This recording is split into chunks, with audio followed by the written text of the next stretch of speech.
Honorable Lady Justice Martha Koome to deliver her remarks and in turn invite His Excellency the President. Why don't we welcome her with a warm clap? Welcome, Madam CJ.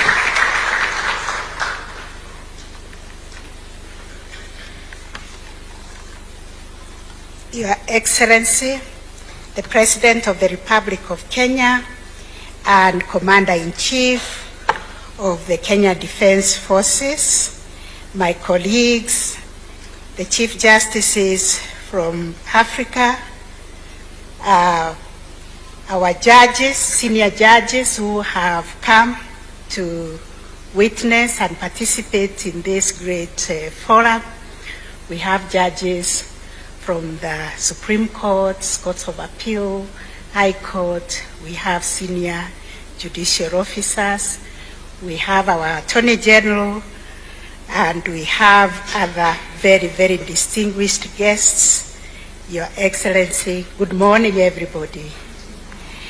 Yes, it is an honor, a great, great honor for me as the host Chief Justice of this forum, the African Forum of Chief Justices on Alternative Justice Mechanism. And I truly want to welcome all of you to Nairobi, the green city in the sun, for the 3rd Africa Chief Justices Alternative Dispute Resolution Forum. I extend a very warm welcome to my brother and sister Chief Justices, judges, judicial readers, NDR practitioners, scholars, and delegates who have traveled from across the Africa and beyond to participate in this important gathering. Your Excellency, before you this morning, we have the Honorable Chief Justice of Zambia, Dr. Mumba Marira, who has delivered the opening speech. We have the Chief Justice of Gambia, Chief Justice Hassan Jaro. We have the President of the East Africa Court of Justice, Mr. Nestor Kayombera. We have the Chief Justice of Malawi, Justice Musikamanda, who is also the chairperson of the East and Central Chief Justices Forum. We have Mr. Justice Peter Shivute, Chief Justice of Namibia. We have my sister. You are told Africa has 54 countries and only 5 female Chief Justices. And today we are blessed to have Honorable Lady Justice Kudirat Motomori Orokokumbo Kekere Ekun, the Chief Justice of Nigeria. We have Chief Justice of Sierra Leone, Justice Komba Kamande. We have the Chief Justice of Somalia, my brother, Justice Bashe Yusuf Ahmed. We have our neighbor, the Chief Justice of Uganda, the Honorable Dr. Justice Flavian Seija. We have the Chief Justice of Zanzibar, Honorable Mr. Justice Kamis Ramadhan. We have the Deputy Chief Justice of Kenya, the Honorable Chief Justice Philomena Betemwiru, and the Honorable Deputy Chief Justice of Zimbabwe, Justice Pandington Garwe. We have Honorable Justice Hamed Yakub, representing the Constitutional Council of the Arab Republic of Sahrawi. We have the Justice of the Supreme Court from Senegal, Justice Diop. We have a retired Chief Justice Emeritus from Ghana. No, the Honorable Chief Justice of Rwanda and Ghana will be joining us virtually. We have the Honorable Lady Justice Mesa Asenaf, retired Chief Justice of Ethiopia. We have Chief Justice, retired Emeritus Justice Andrew Nyirenda of Malawi.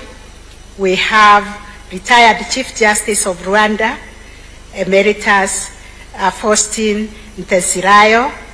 We have our elder brother, also retired Chief Justice of Rwanda, Justice Sam Rugenge.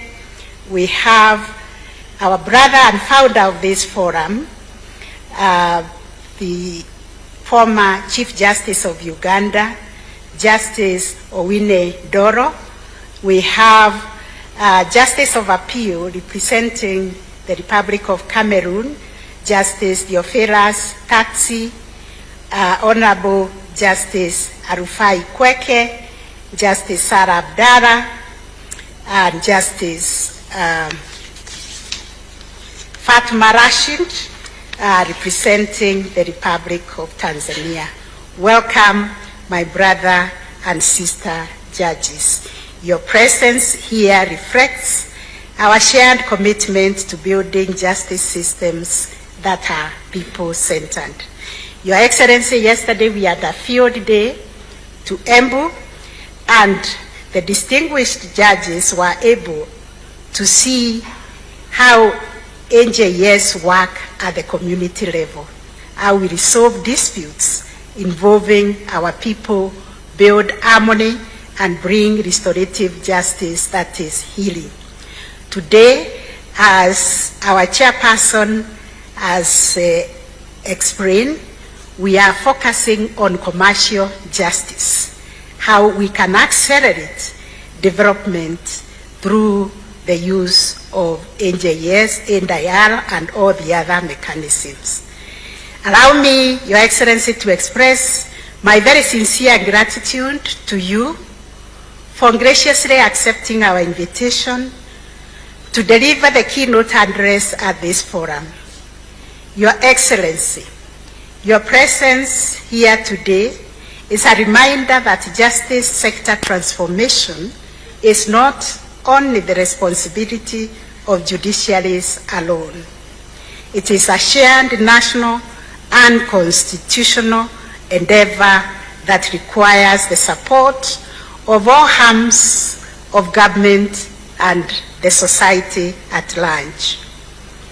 We, as judiciaries of Africa, are deeply grateful for your continued support of the reforms within the judiciary and the transformation agenda. Your Excellency and distinguished colleagues, we gather at a time when access to justice remains one of the defining challenges confronting our African societies.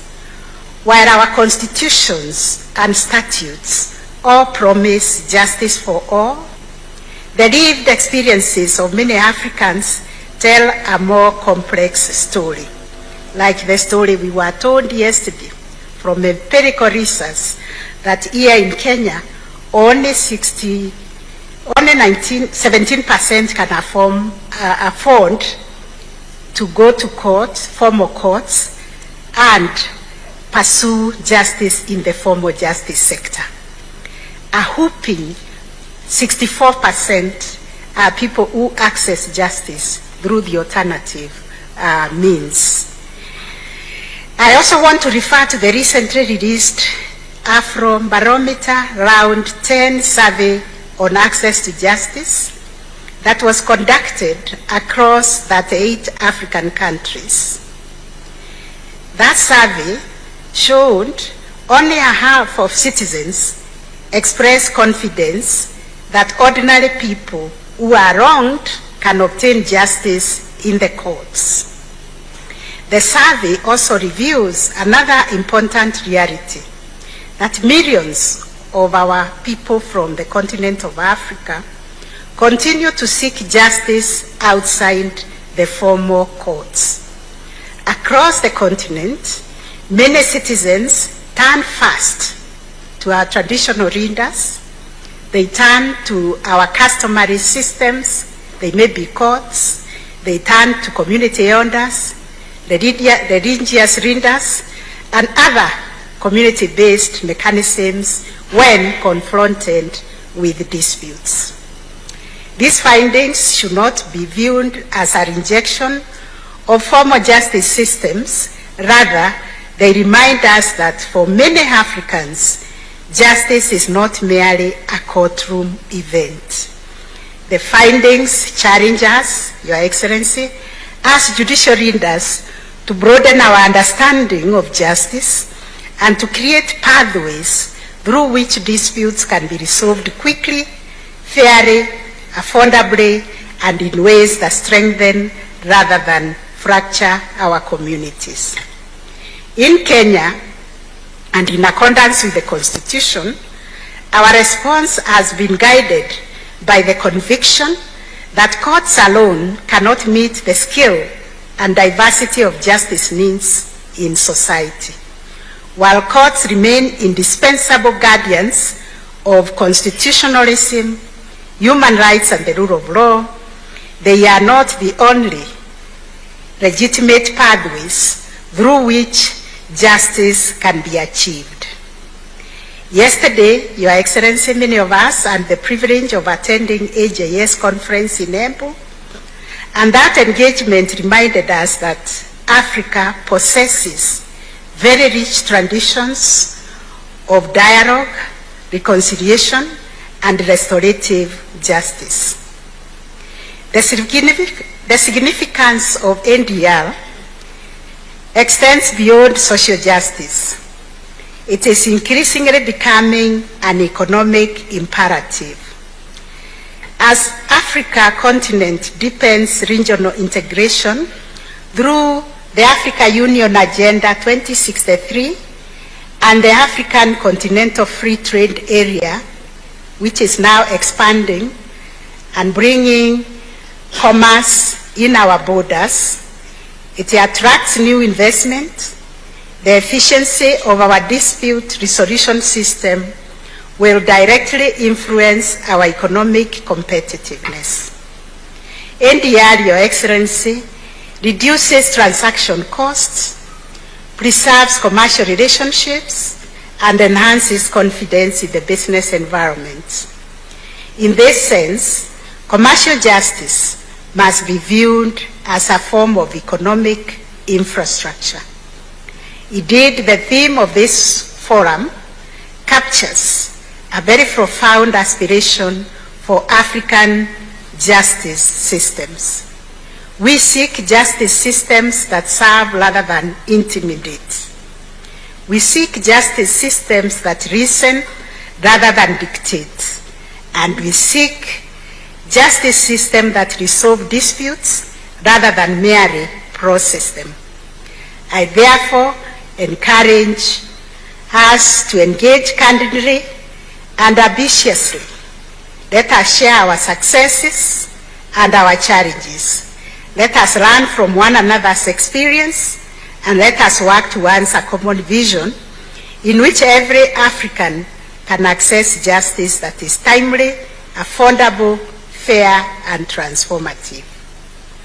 I am confident that our deliberations will produce practical recommendations and a strong Nairobi communique that will communicate to the entire Africa and the world, and that will contribute meaningfully to the future of justice transformation on our continent. Once again, my fellow colleagues and Your Excellency, I welcome you all to Nairobi and wish us fruitful deliberations. Thank you, and God bless you. And now, it is my great honor and privilege to invite His Excellency, the President of the Republic of Kenya and the Commander-in-Chief of our Defense Forces, to come forth. Please let us be upstanding as we welcome His Excellency to come and address us. Welcome, Mr. President.